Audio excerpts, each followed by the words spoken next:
Okay, ang pag-uusapan po natin ngayon ay tungkol sa pagiging tagapamagitan ng God of Gods na si Jesus. Good morning po sa ating lahat. Okay, so ito po naman ay usapan lang po, real talk po tayo. Nang patawarin po niya ang mga kasalanan natin, ito po ay talagang nakaugat sa katotohanan doon sa ginawa niya sa cross. It's not about anything good or anything na pwede pa natin gawin na maganda o mabuti sa kapwa. Maglimos ka man sa Quiapo. May nadaanan nga ako minsan sa Moraita. Nilimusan ko, pero ang aking damdamin ay because Jesus, the God of gods, bless me with many things, di ba? Paano ko hindi i-bless yung mga nasa paligid ko? I got the right motivation kung gano'n. Kasi kung ang motivation mo ay bibigyan ko siya para pagpalain ako, then you got the wrong one, my friend. Because yung pagpapatawad ng Panginoong Hesukristo, yung pagtanggap niya sa iyo bilang anak niya, ay nakabase sa ginawa niya sa krus ng Kalbaryo. Efeso 2:8 hanggang 10. Nakalagay doon, hindi sa mabubuting gawa, para walang ipagmalaki ang sino man.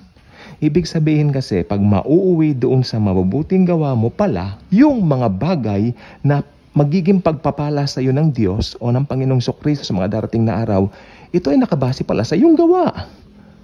Which is wrong. Absolutely wrong. Makinig pong mabuti. Importante po ito.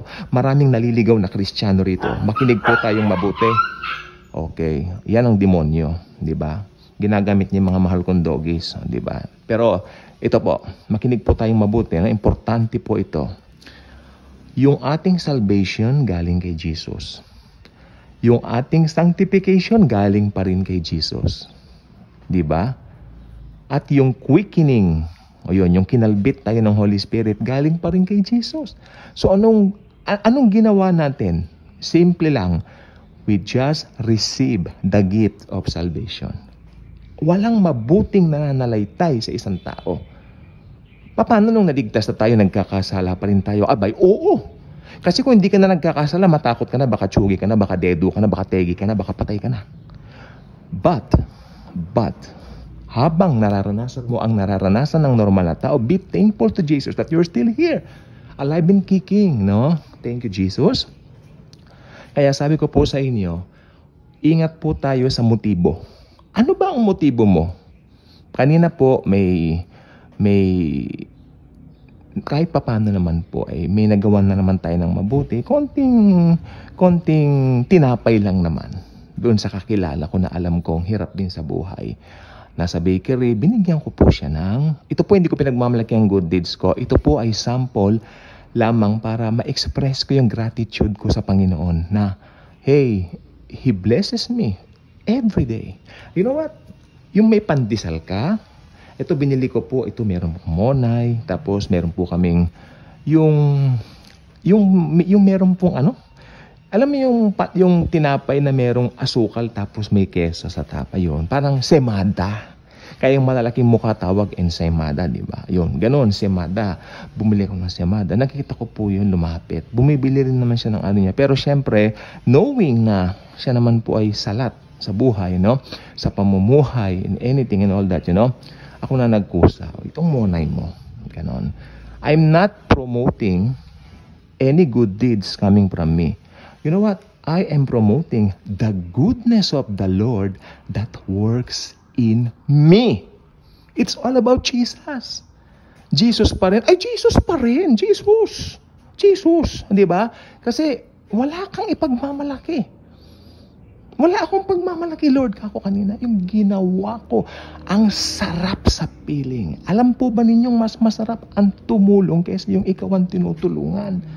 Ang masarap lang natanggapin na tulong ay ang tulong ng Diyos sa pamamagitan ng ginawa ni Jesus sa krus. Yun yung blessing natin sa araw-araw. Pero yung tumulong, ang sarap sa pakiramdam, knowing na yung pagtulong mo ang naaangat at ang nalilip ay hindi ikaw at ang Panginoong Hesukristo lamang. I mean, ang nalilip ay ang Panginoong Hesukristo lamang. So, masarap po na alam mo yung motibo mo na nagagawa mo yung mabuting yan dahil meron tayong high priest na tagapamagitan sa langit, si Jesus Christ. Tapos na po ang work ni Jesus at ngayon nakasit siya sa kanyang throne, watching us, watching our every move, not to condemn us, but to simply delight in us.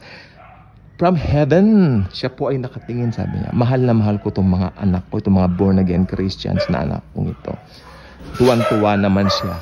Dahil because of that, nakakagawa tayo ng mabuti and have to cut this out now dahil maingay na po yung mga aso. Anyway, nasabi ko na po yung pinakasustansya at I'm so happy that every good deed na nagagawa ko, alam ko, ang natataas si Lord Jesus lamang. Kaya kung hindi ka pa nakasubscribe dito sa channel na ito, I invite you to do so.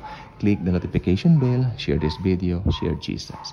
Thank you, and Jesus truly loves us all.